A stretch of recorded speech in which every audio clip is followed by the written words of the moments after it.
I would like to know how you started, how you start your passion in dancing before you find your Balinese dance, where you grow, where you come from. Yeah, I'm from Brazil. Uh, Actually, I never danced before. I'm a professional actor, and I found Balinese dance through the drama. So when I start to dance Balinese dance, I kind of, I was not kind of aware that was a dance, but it's a dance and a theater together. That what compels me to do it. So it's the first time I dance as a professional, and I feel that I dance as an actor, not as a dancer. So I like to say that I'm an actor that can dance Balinese dance, not a dancer. I'm not a dancer. But I found the Balinese dance and dramas through my master that came to Brazil to do a performance. And I saw the masks and I was in love with the mask. And more, I'm one of those actors that are in love with technique. I cannot see a hard technique that I want to learn that. I want to know how they do this. So the month after I was here for the first time, and it was a struggle. Like it's not easy at all until you learn the movements, how to move and how it works. And not just the dance itself, like for a Western to come to Asia for the first time and try to understand the culture, the philosophy, the religion, the society, is another word. So it's not just to learn the dance, it's learn why they do that, to whom they dance. Like in the Western, we dance for the audience. Here, they dance for the gods. It doesn't matter if the audience is looking or not. And that's a shock for an actor because you destroy the ego of the actor right away. Like, oh, it doesn't matter if someone is looking to you. It doesn't matter. You're dancing because you're praying for a god. So now now that I do that for 10 years now, I feel that as much as I am not Hindu, and my plans are not to be Hindu as well, but I feel that I could find a connection between what I do and and to belong to the society at the same time, not be connected to the religion without being religious. So I begin like this, interested in the technique, and now I dance. I dance more to, I don't know. I don't know if I dance to myself, if I dance to the gods of the Balinese, with even if I'm not Hindu, or if I dance to some kind of energy in the world. And that's it. That's how I began, and that's where I am right now. So now you're in Bali. You said like there's a master that show you at first Bali mass. Where's your master come from? My master, he was born in Batuan. His name is Imadejimat. He's the, I think he's the third generation of dancers. His father was a great dancer. His mother was well-known dancer as well. He has four kids. The kids, no, because they are grown up. They are more than 40 now. But three of them, at least, they dance like very well. And now he has the grandchilds that are excellent dancers as well. My master used to teach in AC many years ago. Now he is 70 years old. He was a professor in the university. He won many contests in Bali back on the days, like for Topeng Dalam, Topeng Baris, everything. He was one of those that won everything. And he danced every single dance that you can imagine, Balinese style. And nowadays he dances in Arma Hotel every Wednesday in Ubud. But almost every day he's called to dance in a ceremony, or he traveled around the world already to perform, to give workshops, to everything. So actually, I don't know if you ever heard about Théâtre du Soleil in France. There is a company called Théâtre du Soleil that is directed by a woman called Ariane Minushkin. That is the director. It's a very important theater in Paris, and she came here to have class with him. Not just her, but all her actors.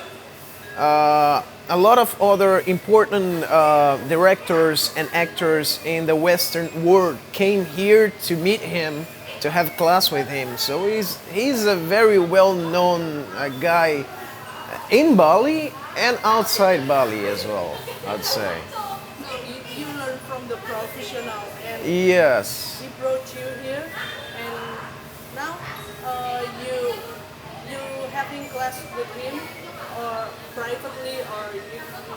Yeah, I have now I'm here for 5 months this time already. In the first month, I had class every day, from Monday to Monday, 4 hours a day.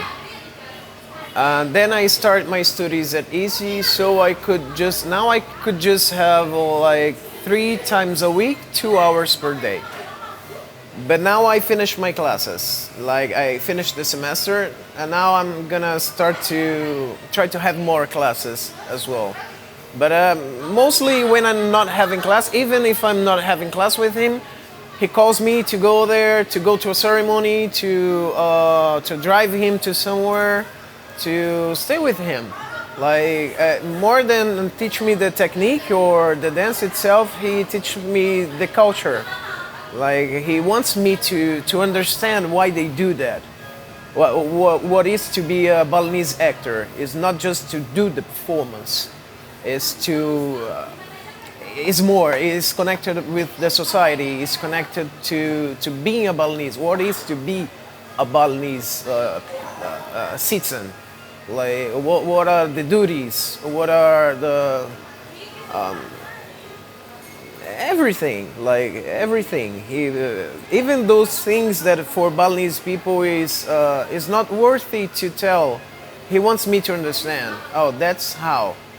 And if he doesn't understand as well why they do that, he tells me, "Oh, you don't know that it was like this since before I was born." And That's the worst side. The worst side when I ask my friends as well, why you did that? I don't know, my mom did that, my grandfather Yeah. did that. Yeah, it was a long time ago. old traditions. Traditions, alright. But yeah, that's good. I mean, like they believe it's good, and they just do it no matter the reason is, right? Yeah. Without the reason. And how you, I mean, like, so you've been know more about Balinese culture, right? How's she feeling? I feel that as more than I know, more I have to study, more I don't know. Like as much I get deeper in knowing Balinese daily life, more I feel that I don't know nothing. That I need more study, that I need more dedication. For example, when I feel that oh, I know that choreography already, so I'm ready to do that. And then I see a Balinese actor doing, And I said, no, I don't know how to do that yet. I'm not as good as him. Like for example, yesterday we I asked my professors, my music teachers, my gamelan teachers in Easy to collect some students, and we did a professional recording of the topping music because there is no such thing recorded yet. So when I go back to Brazil, since I don't have a gamelan orchestra to accompany me in my dance, I have to at least have a CD with me. And there's nothing like this yet. So I asked them, and we did a professional recording yesterday, and I had to dance for them to play. And I was dancing there, and at some point I did something wrong in one choreography. Pajma was with me there, seated, looking. He just standed up, he touched my arm, follow me. And he started to do. And it was impressive because when I was dancing, I was waiting for the gamelan. And when he started to dance, he was conducting the gamelan. He was directing the gamelan. I was like, yeah, no, there's, he is good. Like, that's why he is the master. That is why he is the guru and I'm disciple. So the gamelan plays music not based on notes or something, but just based on what next? What is the next step that the dancers gonna follow? Yeah, they don't have a notation like we have them in the Western world. So they memorize the melody by heart. And it's not just one, two, three songs. It's like dozens of songs that they memorize. And it's really hard. I have classes of gamelan as well, how to play. It's really hard. I'm not a musician and I don't have the intention to be, but I try. But more to understand the music, because as an actor here, you don't have just to dance, you have to understand the music, because it's a conversation between the dancer and the musicians. The dancer gives the cue to the musician, and the other around it is true as well, because the musician, they give the cue for the dancer to go. So we have to understand the music. We have to understand where to unsell, where to stop, where to ta. You have to understand like every single part of the music, and that's the most hard thing for me. Because when you are Balinese, you hear the gamelan since you are in the like as a baby. You actually, for a Balinese people, since they are in the hands of their mothers, they are right there. You can observe the babies. The babies are like rehearsing movements. But we just to arrive here and hear the gamelan that sounds like blah, blah, blah, blah, blah, blah, and see those movements is like, whoa, it's too much. So you have to go step by step, little by little, try to understand how to, and to hear the gongs that are the most important things in the gamelan. Like gong is where you have to stop or to move. 1, 2, 3, 4, 5, then gong, then, then, gong. So you have to understand the gong. You have to train your ear to hear the gong, because sometimes he is there, but you don't pay much attention to that. So just when you train to your ear to understand the music, you can start to understand how you dance, how you should be dancing, actually. Is it the same like when we're reading a novel or story, they will assign, oh, we just stop here, and oh, this is the comma, this is the dot. Yeah. So the story will make sense because of this, right? Yeah, but it is a story that you cannot read. Yeah. It's a story that you hear, and you have to memorize that story. It's quite difficult. I never imagined that. Yeah, I mean, I know it's difficult, but never imagined it will be so much complicated process. Yeah. But in general, everything that is related to art is difficult, but it should for those who are watching or receiving that art, the feeling should be, oh, it's so easy. I could do that. That's the feeling that we have to give to the audience. Like, oh, like ballet. Ballet, you see them like rolling and jumping, and you say, oh, he's so light. But it's a hard technique to do that. Like years of training, years of hurts and knees, and to do that. So it should feel, it should look like it's easy to do. That's why you see and you say, ah, okay, I got it. I know how to do that. But you don't at all. Because yeah, when we imagine our day, but I mean like, oh my god, so complicated. But yeah, can't believe that I'm Indonesian. I cannot do that, but you can do that. Wow, I really appreciate. But it's like I'm not saying that art is for everybody to do. But with dedication and discipline, and if you really want to do that, anyone can dance. Like in Bali, especially, you see, like, sometimes I have the impression, like, not the new modern Balinese of Canggu or Seminyak, but you go to those ancient villages, to those places, and you see even those that are not professionals. You see in the temples when they have ceremonies, all the women of the village, they go there and they dance to the gods. And they know the movements. They know how to do it. They are not professionals because they do not do that as, like they don't receive money for that. Or they don't dedicate their lives to do that. But even the professional actors in Bali, they are not just actors because you cannot survive just being an actor. They work in the rice field, they work in the hotels, they work in Starbucks. So, but I have this feeling that everyone here is an artist somehow. Like, or they paint, or they sculpt, or they sing, or they play gamelan. Everyone knows how to play gamelan here. They could not be good, but they know. And it's hard. Gamelan is even harder than dance, I would say. Actually, yeah. You are at first you said that you're interested in topping. Yeah. Yeah. What kind of topping that you're looking for? I mean, like in Balinese, we have topping. In other country, they have topping. What makes the kind of topping different from Bali to other? I'm interested in masks as I told you, as training for actors and for a performance. So I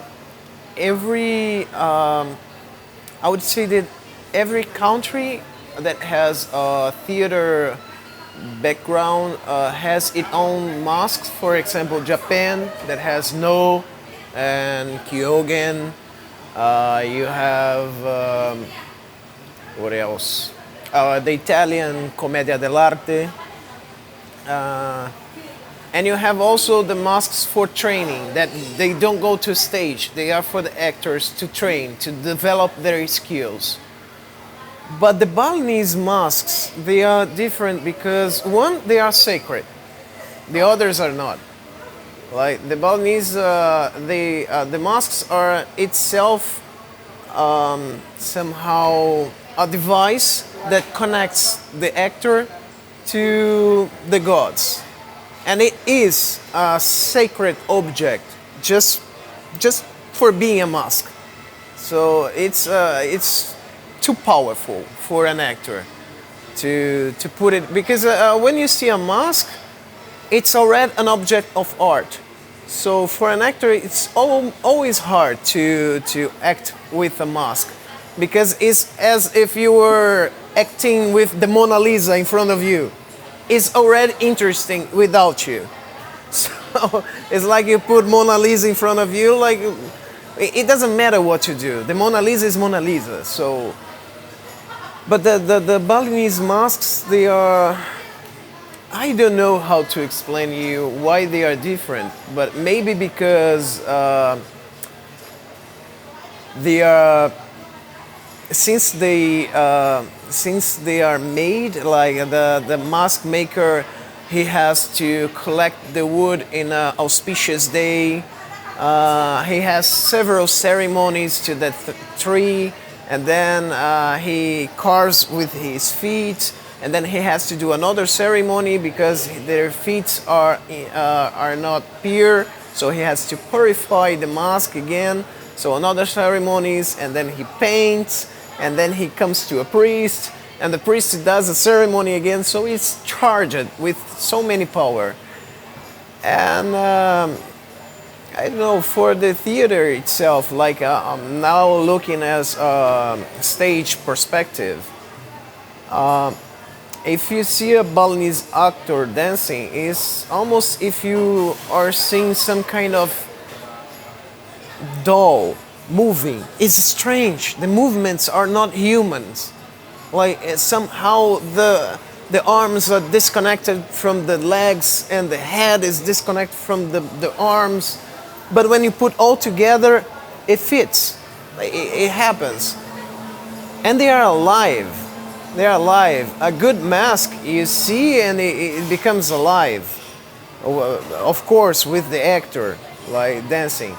So I don't know well how to explain you why the Balinese masks are different, but I have the feeling that because they are very powerful in a way that are sacred, really sacred. There are some masks that they put inside the temple, and they are not allowed to be taken off the temple. So they are just there for the performance. Once in a year, once in 10 years, they come out from where they are stored, and the actor uses, and they come alive, so I don't know. I think because of this, they are somehow different. Have you ever experienced like mystical dancing, like when you feel like that your body and feet are both alone together and you don't know why? I don't want to. I'm gonna tell you something. They have this trance stuff in Bali. Some dance they enter in trance, like the Kris stuff or the Barong Landung. And I never really believed in that kind of things. But something happened 1 month ago.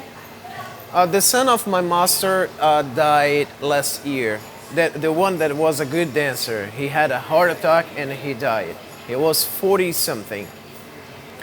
And just last month they have this ritual called Nyeka that they capture their soul and they put back in the temple of the house. It's a lot. It's like 3-4 days of ceremonies. Blah, blah, blah, blah, blah. And my master asked me, "Can you dance in the ceremony?" I said, "Yeah, I'm gonna dance." And he gave me 4 characters to dance, one after the other. And I'm telling you that after the second character, I was exhausted. And I train every day. I train more or less 15 characters per day in my training. Like, I don't get so tired as I got this day. Like, I was exhausted. I could not breathe. And then come the third mask. I was even more exhausted. In the fourth mask, in the middle of the performance, I just wanted that to finish. I want to get out of the stage because I can breathe. I can't do anything more. And then and the other day, I was talking to Pajima about that. Why it happened? Because I train every single day. I'm used to do that. Like I have the power. I have the strength to do that. I have the power to do like 18 masks. Why I was so tired in the second one? And his answer was, well, maybe because the spirit of my son was there helping you. And when he was there, when the spirit is on you, it got all your energy. Like he takes your energy away. So I didn't experience like some kind of trance. Was not the case. But I rather believe that he was sucking my energy and he was there with me than because there is no explanation for that. Like I can do that. Like this day I simply could not.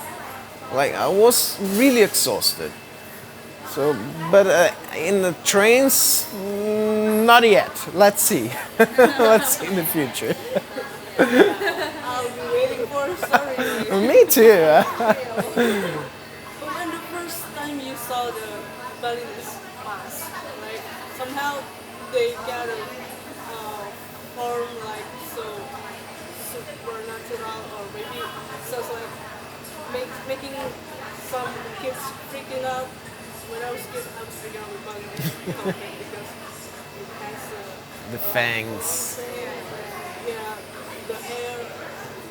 It's not even human, and it's not even anything else in the world. I don't know why. Have you ever feel like fear of something happen when you took the steps wrong about the past? No, no, no, no, no. Like the first time I saw my masters doing this performance in Brazil was a technical demonstration. At that time, I was more concerned at how he does it. Like I was more curious about, not afraid of, but I was curious about the technique. How they do that? Like, what kind of technique is that? But since I got here last month as well, Pajima took me to Bangli to see Upachara ceremony in the temple, and it was a performance of Rangda. You know, the witch, the mask of the witch. It was not Chalona. Yeah, it was Chalonaran. Yeah, it was Chalonaran. And that day, in the beginning, there were some trances, like people like entering trance, but that was not performing. But at late night, when Rangda come to the stage,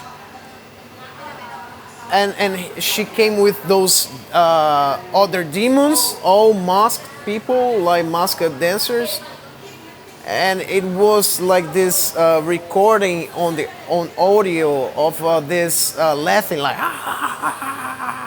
and she entering, and the demons coming around, and the lights blinking, and I was like not afraid, but you know when you have this like this woo. Yeah, like woo, it's spooky, witchy. Like it was witchy. Like it was like maybe someone is here. Like maybe. But I do believe that's the magic of Balinese culture, because I don't. I might be wrong, and probably I am. But in the Western world that I know, that I've been, I never felt nothing like even close to that. In any culture that I've been, like Italy, France, or even Brazil, I never saw something like this. That it's hard, like to do something. Talking about theater, not as a social event or religion, but in the theater, it's hard to nowadays in the Western to provoke this kind of feeling in the audience, you know, because we are used now as an audience. You know how the films, the spooky movies are made. You know they are actors. We don't have more this ingenious way of thinking. Oh, it's a monster on the movie. No, you know it's an actor. You know it's makeup. You know it's a costume. But here, you know as well. But somehow, you kind of, it's weird. Like, what's happening? That's the beauty and the magic of Bali to me. That's what enchanted me somehow. You know? So captivating. I know about Chalanarang because yeah, I used to go to Bali visiting my friends and there are like a lot of Galungan, Kuningan, Saraswati in the same month. So I cannot go everywhere because everyone is busy. And I can even say, okay, I want to go back to Kita. No, so I just stay like being in Chalanarang until mornings. Oh my god, just eating chicken alive with the blasted. I was, yeah, maybe it's just like a ceremony, but it's like chicken alive, Yeah, and they finish it. yeah. They really finish it, and yeah, Yeah, it's magical how Bali has this power to mix art, social life, religion in a champur that you cannot separate one thing to the other. Like in the Western world, you see, oh, that's theater, that's religion, that's daily life. They are separate. Somehow, if you are lucky, you can integrate theater in the daily life. If you are lucky, in the best case. But here is everything together. You cannot apart one thing from the other. It's magical, this. I mean, just like maybe one of those baristas, they are Balinese, they work in Starbucks, they maybe dancing in their village, and they do some kind of banja activity, they do ceremony at home, they do everything all in balance. Like, Yeah. in a day they have a lot of things, and it's balanced. Like, Yeah. everything's yeah, they do it, and nothing less. Hey, it has to do with the religion itself, the philosophy of the religion, like the Dharma, and the balance between the good, the bad, and the human being that is in the center, that has to get them in balance. Not as we see, like, oh, the good has to how do you say, to win the bad. No, it's not a winning case. It's to balance. You're right. What you said. Somehow I was like I admire Balinese because me as a Muslim I just need water to go to pray. Just free. The water is free, but they somehow they buy chana, they buy the lupa, they buy everything. Ceremony costs $1 million. You would be amazed for how much money they spend in a ceremony. The ceremony of the son of my master, that like the whole costs like 3 days of praying ceremonies and go back and forward, go to Besaki, go to da da da. It costs 7 to millions. And I asked them, couldn't you do that cheaper? And they say, but you know, his wife, like the widow, you know, it was a ceremony of Nyeka, and together they make the two filling of the two sons. So it was 2 in 1. And she said, you know, it's my husband and my sons. If I have this money, if I can spend all this, why would I do cheaper? So it's another way to perceive the word and the relation to the money as well. Like, why do little if you can please the gods with all this? Like, if you can give to the gods all that, to the ancestors, all this food, all this, like, why are you gonna do this? Yeah. Yeah, somehow I just need water, but I'm too lazy to go to prayer, and they just cost a lot of millions rupees, and they keep doing it Yeah. most of the time in a year. It's a lot of work to be Hindu. I'm gonna tell you, it's a lot of work. They're amazing. I can't imagine if I were Hindu. Oh my god. Yes, that's the But it's beautiful how they can do that. Like how Sometimes they don't have much, but all that they have, they try to do as beautiful as they can to please the gods, the ancestors, and even if it's a ceremony for your neighbor, you go there, you participate, you give money to that, you give your time to that, you give your food to them. Like it's amazing how they think the society and how they think the other.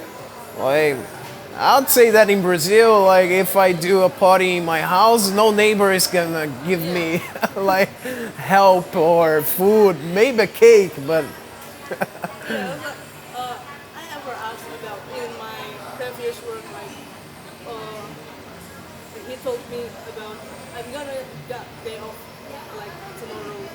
Why? Because my neighbor died. So what is has nothing what is has to do with you?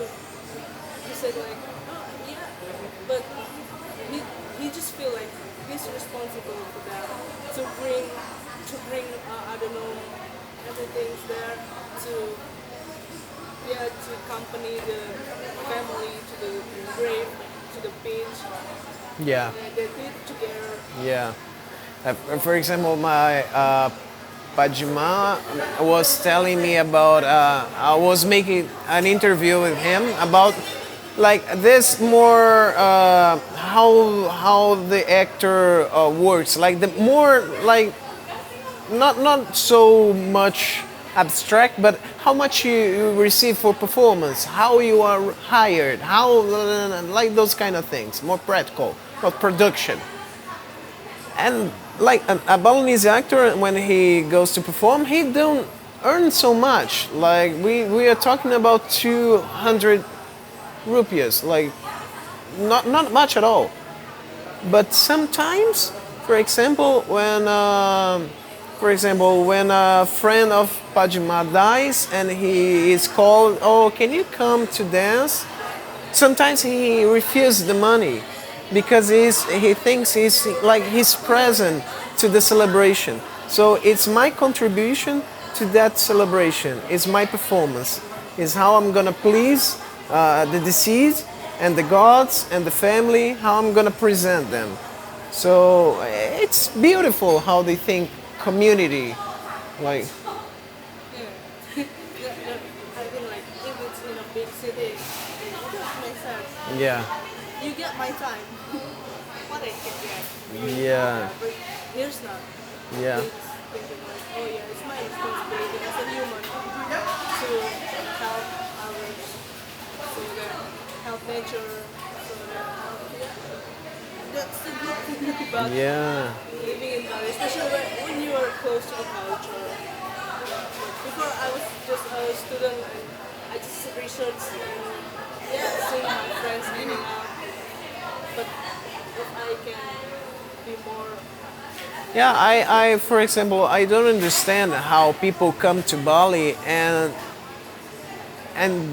just go to beaches and clubs and bars and what are you doing here? Like go to Miami. Like Bali, all the thing about Bali is to know the culture, to go to those ancient villages and try to learn something with them because we have a lot to learn with them.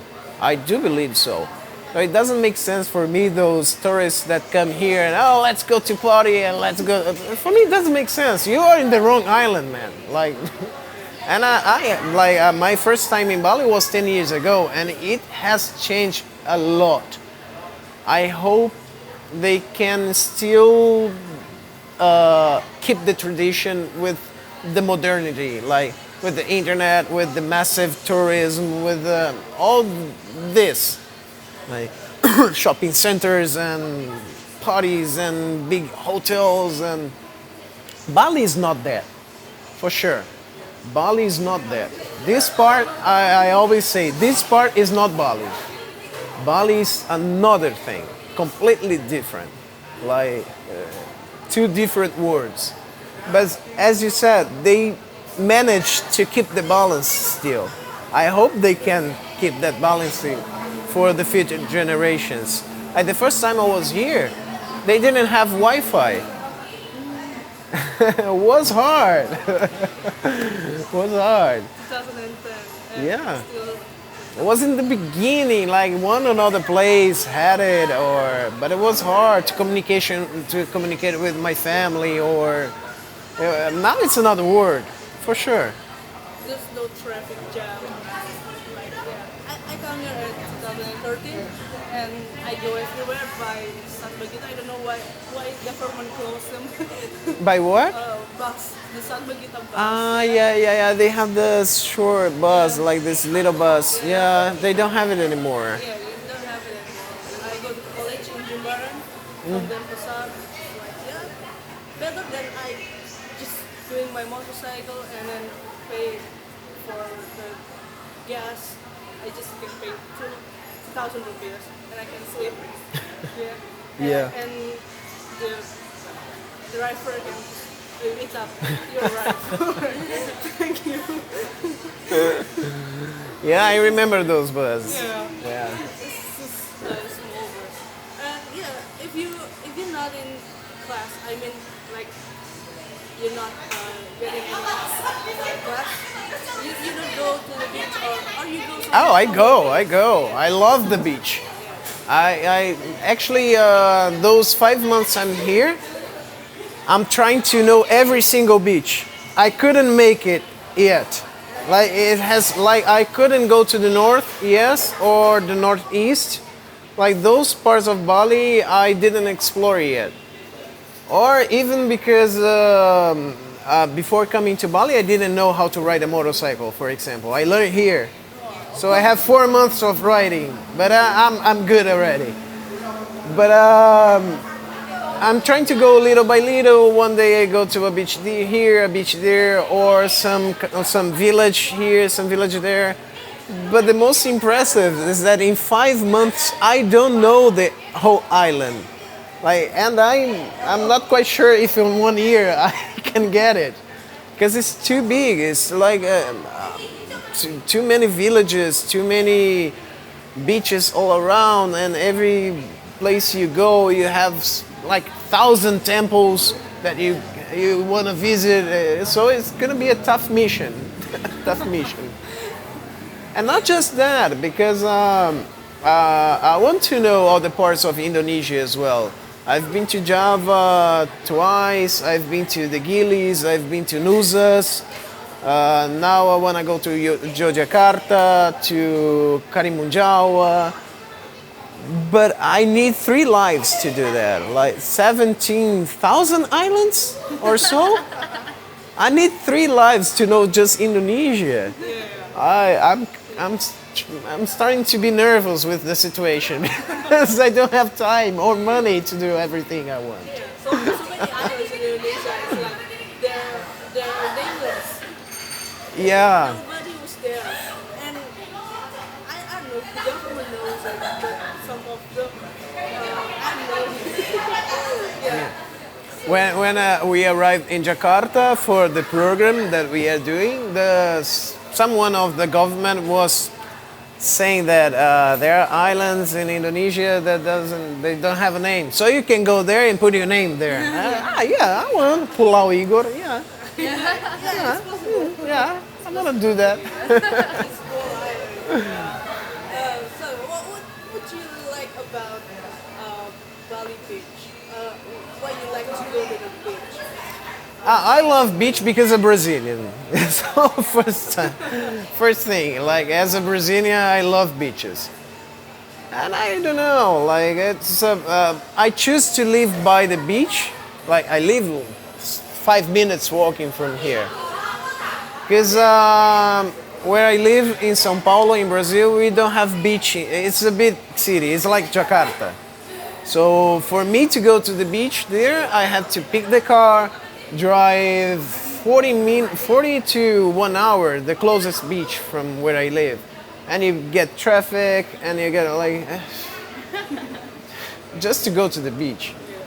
And when I came to Bali, I said, no, one thing that I want is to live close to the beach because I want to have this freedom, even if I don't go every day, because on weekdays it's almost impossible to go.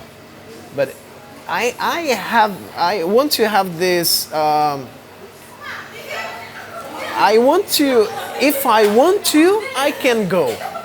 So I don't know how to explain it, but the beaches that I like the most are those that are nobody, like no tourists, no one.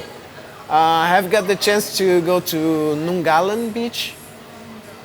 Nungalan is in the south. I think it's close to Uluwatu. There are two beaches in there, Nungalan and Suluban. Amazing, the ones that I like the most, the most. And it's a place where I can go there, and I love the sea. I think I was a fish in past lives. So I just love the beach. So you mostly visit beach like in the morning or in the evening. I could spend a day there. I could spend a Got day. your skin burns. Yeah, I'm burned. I'm really white. I'm burned right now. So you doing like surfing or No, no, no, no. Yeah, no. I never surf. My godfather is a professional surfer. He came to Bali, I think, once to surf. He doesn't know Bali. He just came to surf. And no, I don't like. Actually, it's not that I don't like. I was never interested to learn. Like for me, it's like, so, I mean, just another thing that more interesting to learn, right? I don't think so. I would be more interested to learn how to cook Balinese food, for example, or Indonesian food. Like those kind of things I'm interested.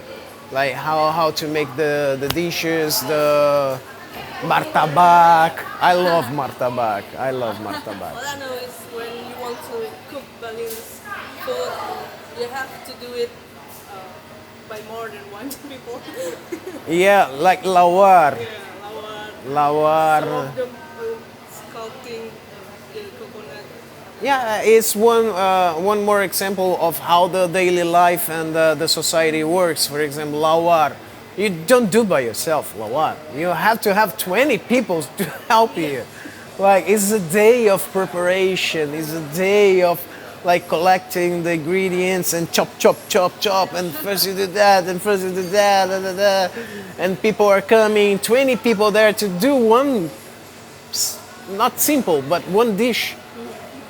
It's hard. It's hard. And it's like lawar. You made it for years by years, but still needs a lot of people. Yeah, it needs a lot of people. It needs. So yeah, somehow I was invited by my friends when he was going. Tell him my dad's made a lot of. I don't know why he made a lot of flowers. Okay, I'll come explain a lot. Because it's not worthy to do just a little bit. It's so hard to do. Did you see how they do that? It's a day of preparation. It's not worthy to do to 5 people. When you do, you have to invite the whole neighborhood to eat. You fit to Balinese food, right? I love. Food. You fit. You somehow missing your childhood food. The Brazilian food. To be honest with you, no. You know why? Because I spent 32 years eating that food. So, like, I know when I go back, I'm gonna eat more 30 or 40 years that food. Like, but here I have this opportunity to be 1 year trying different tastes, different condiments, different ingredients, like different mixtures. So, I love the food in here. I have friends of mine from abroad as well. They are doing the program. They are, too spicy, too fried, too. But for me, it's like, what is this? Oh, what is that? It's a snake. I want to try. Like, I want to try. Like, I have a friends from France, like she, oh yeah, I'm hungry, let's go to Slovenia, we're gonna find some French food. No. Gonna asking you to go to the, like, maybe babi guling or, Yeah, no, there's no sense for me. Oh, let's go for pizza. Pizza? You're in Bali. Go eat martabak. Go to try gorengan or nasi campur or. Yeah, for me, I since I got here, I didn't have pizza or didn't like it. That's my first Starbucks oh yeah, since I got here. oh my god. Because I refuse. I refuse. Like, oh, let's go to eat Italian food. No, if I want to, to eat Italian food, I go to Italy. I'm Indonesian. I'm gonna eat like with my hands. I love it with hands. Like, I love to go to the market. Like to, my master lives in Batuan, so every day I pass through the Sukawat market. It's the best place for me. I go there and I see the food and how they do it, and every day I discover something new. Like my new passion now is kelapa campur. Ah, so good, so good, so good. Es campur, kelapa campur. What else? Gado gado. Ah, I die. Of Indonesian food all mixed together. Yeah, babi guling. I love babi guling. Right? Where you mostly eat babi guling? I mean, like in a small warung or. No, no. I didn't have so much yet, but once I had in a ceremony in a house that they have this big pork in there. Like I was like, I want to eat it all. And the other one, there is in the corner of my master, there is a babi guling place where they sell there. And my master, I think for him is the best food. The best food for him is babi guling. So once in a while he's, oh, let's go to a babi guling. And then, let's go, let's go. They grow the babi all by themselves in village mostly. Yeah. They buy the babies and then they grow it. Yeah. I think when someone invited me to go for it babi guling in village, I just feel like it's more safe for me than in the city. I don't know. Maybe because some of the pig were injected. I don't know, but yeah, I believe Bali is still clean. Yeah, for the maybe. kind of Yeah, I things. think so. Yeah. Yeah. But since big city people keep coming, maybe they taught them something. Yeah, I hope it's not happening. Yeah, I hope to. Yeah, because, yeah, the taste is. The food here is already good.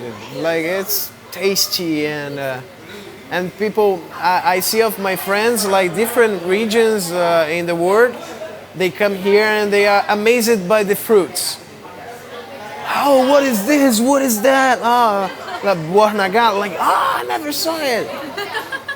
But like for me, in Brazil, we have all of them. Like every single fruit that they have here, we have in Brazil. Mangosteen, buah naga. The only one that we don't have is what? A snake fruit. Salak? Salak. The only one that we don't have.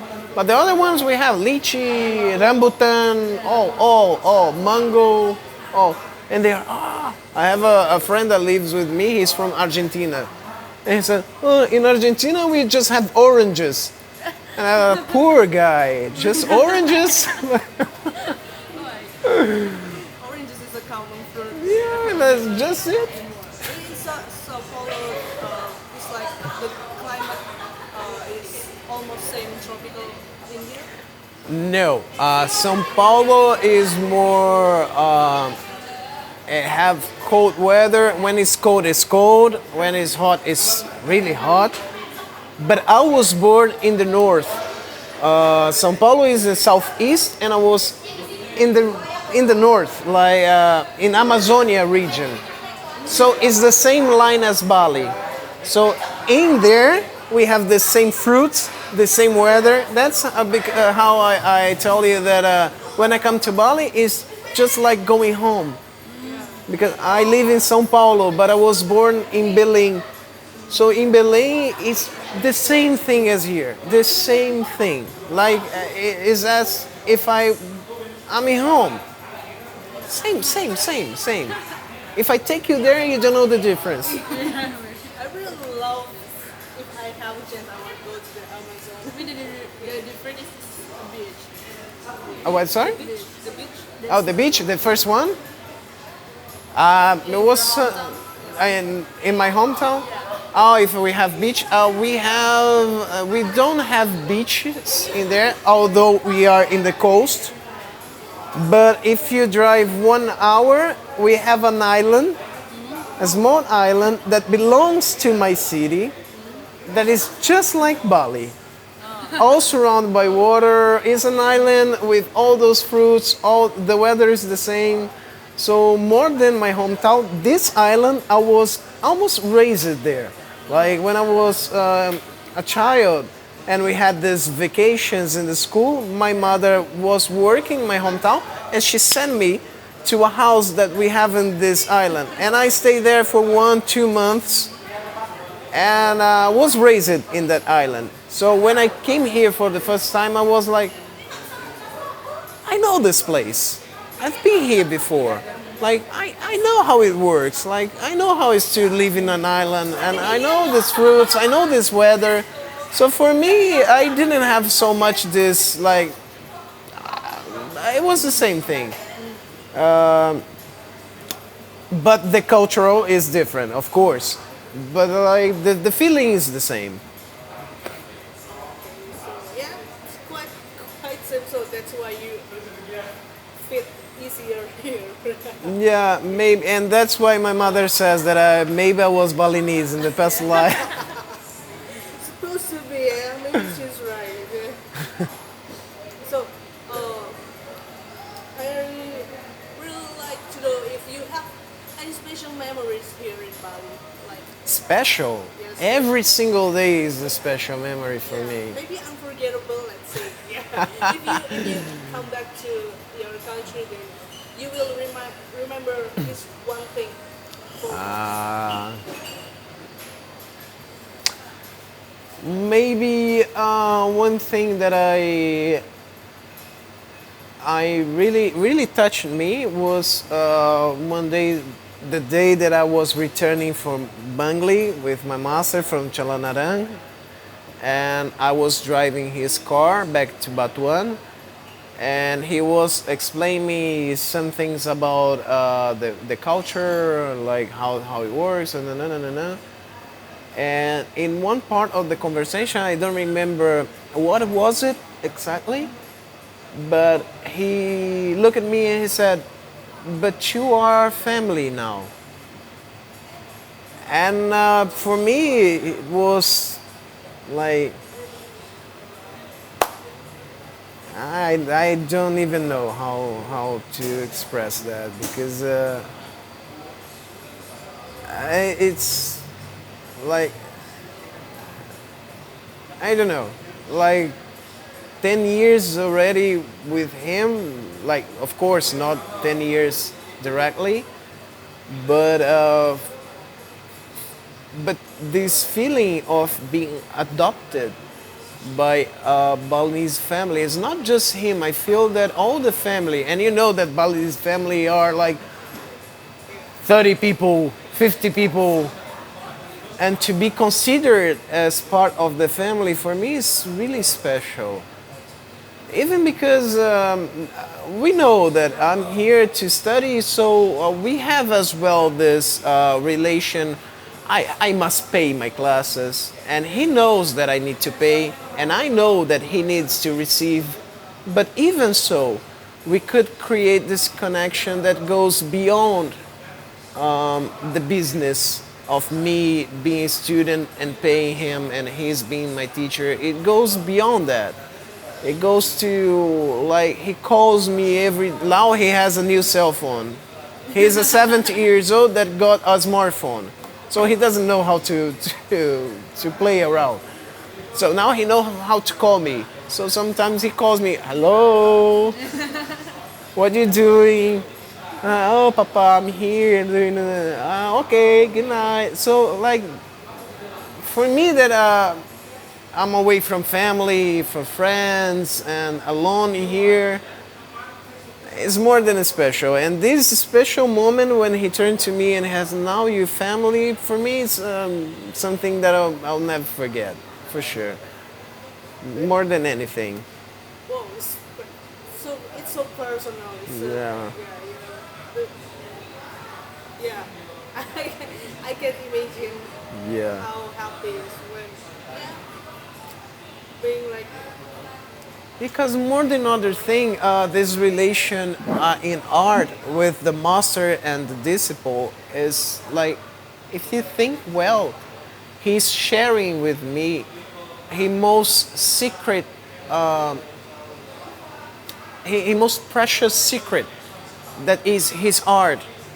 Is this is a special secret that they keep for generations, like in the family. Like one father passed to the son and to the grandson, and to a foreigner to enter that.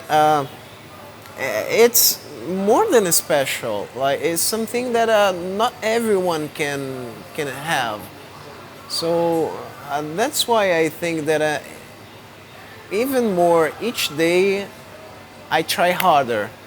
I try best. If I fail, I try to fail better. You know, because I have now I have his name to care. Like I'm the son of Pajima, so if anyone looks at me knows that I'm student of Pajima, I'm son of Pajima, so I have at least to honor his traditions. So every time I try to do better.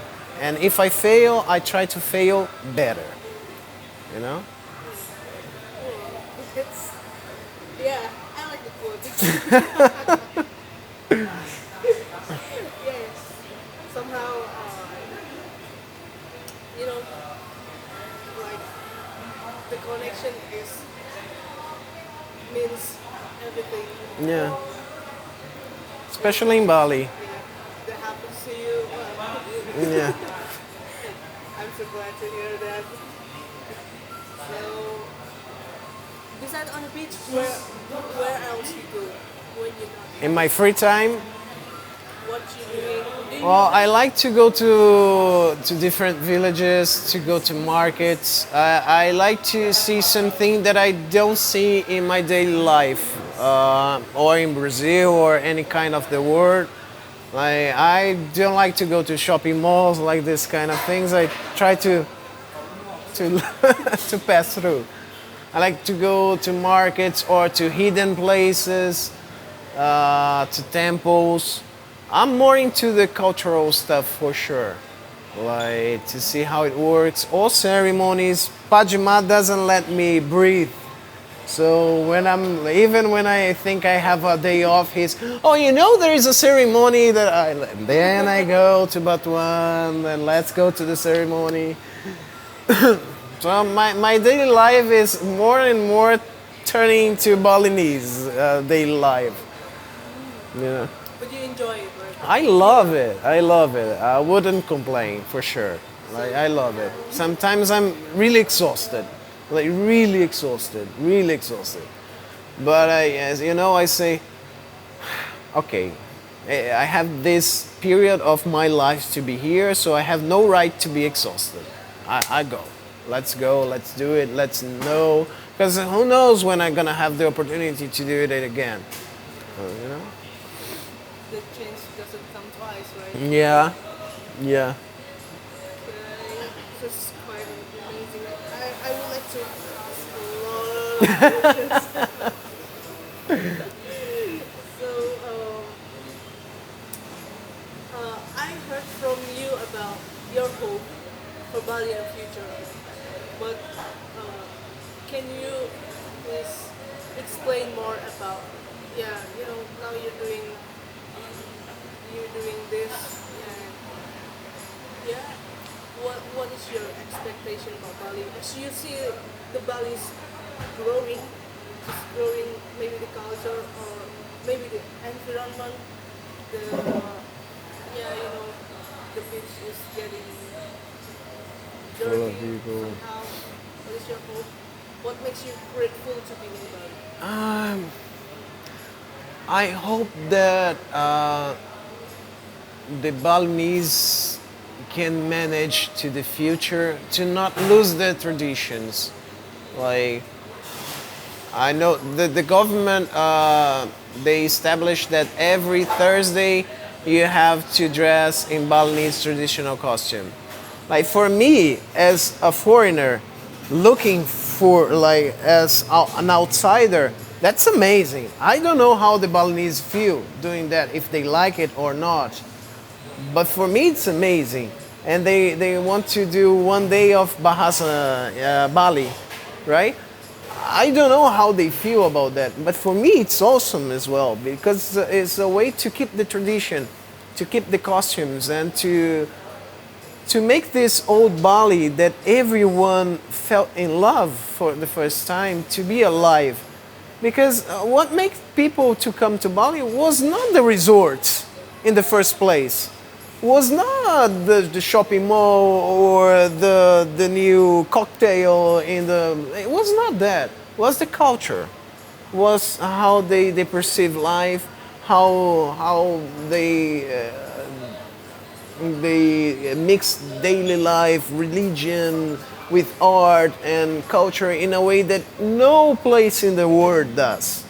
Like that, what makes Bali this island of 1,000 temples, of 1,000 gods. Like that's why people fell in love with the island for the first place. But now somehow the globalization and all these Western cultures invading Bali and transforming Bali, making Bali more a playground for Westerns. I hope that the Balinese, of course, is brings money to Bali. It's good in a way, you know, like give people jobs and for sure. But I hope that they can still keep that balance. Because, for example, as I told you, you can see like those little girls in the mother's laps, even babies like dancing when they hear the gamelan. But at the same time, you see that the new generation is not interested anymore in dancing, in learning gamelan, in going to the temple. They're interested in internet or bars or so somehow is losing and some dances are being forgotten. And for me as a researcher and a foreigner is a shame, but I'm not a Balinese. I don't know how they feel about that because most important than what I think is what they think about that. But I hope that Bali, even though it's changing, it doesn't lose its roots because that's what matters. The rest is the rest, but what really matters is what they have us what makes them Balinese. It's the most beautiful thing. To be a Balinese is to act like a Balinese and to be a Balinese. So yeah, I hope that the Westerns doesn't ruin Bali. I hope that we don't make so much damage anymore. Right. And I hope people every time they get we Westerns we get even more and more this consciousness that that this other Bali is not that important. The important thing is what happens in the villages, in the temples, in the Balinese families, and in the culture. And that's what we have to support in here, not the fancy hotels or the fancy places. The hotels to the clean waters. Yeah, Some places in Jimbaran is like they didn't get any water for 2 days or 1 day. really. Yeah, but that's it because a lot of resorts, they mix water in a pool in every bathroom. It's like maybe 1,000. Yeah, Yeah. yeah. Yeah, I hope it doesn't get worse. But it's changing a lot, and I think in all the world, it somehow is changing. So I don't know who the fault is, but I hope that the Balinese as well, they get the consciousness that their culture is not less than ours. Yeah. So that their culture is so important as the Western world, and they have to preserve it. Like the Aksara Bali, like the Bali writing. You ask to Balinese, the new generation, if they know how to write in Aksara Bali, many they don't know, or even worse, they don't care. You ask, oh, do you know like the ceremony? Oh no, no, I like. How come? Like, what happened? Like, you're not interested in that? Like, okay, if you're not, but at least you have to know that this exists. Like, is it's you. It's part of you. It's your culture. Like, I heard that, like years ago, I heard that Yanyan's government give project to some our friends in Udayana to make a short movie about lontar. about what? Lontar. Ah, lontar. Lontar. The Yeah. lontar. It's like it's I think it's a good heritage. This is like how we don't have paper at the time. They use lontar to write, and it becomes the so that it's a part of the culture. You know, it's so old. It's so ancient lontar, and yeah, it's like I don't know. I think it's good because the government starts to care about. I think the government in Bali, so far as I could perceive, as I could understand, he's trying to do some things to keep that tradition. That's really good. Like he support the banjars, he support the ceremonies. There is this day of full Balinese costume, day of Bahasa Bali. Like I see that they are trying to do some efforts. But at the same time, I keep asking myself, like, why they let so many big resorts like this? Like, why so many? Like, why so? Like, It's like when I was applied to the Udayana, the first thing I know is like I always looking at the like I have a competitor to go to Udayana, and the less the more less competitor is in Balinese literature. You know, like Balinese literature, ancient Japanese literature, like uh, no, it's like yeah, we can count it with my hands. How many young generation interest to go to the college in that region? Like yeah, everyone wants to go to medical, to go, but yeah, and I want so much to learn that, and my problem is that there is no translation to English. So, or I learn how to speak ancient Kawi, or I don't know, or Balinese. But Balinese is super hard, yeah. super hard. Yeah, I was tell my friends like, don't worry about the future of you go into the Balinese literature or Japanese ancient Japanese literature if you really passionate on it because you might not gonna get job here in Indonesia but gonna get job in other country. Yeah, Yeah, for a lot sure. of countries interested with the literature of Indonesian, especially in ancient. Yeah. And if I have passion in it, I'm gonna go here. But my passion is in mass media, so I go into mass media. Yeah, But very. yeah, some of them like I have passion. They do dancing. They do like they are so spiritual. But they just why are you here if you don't like it?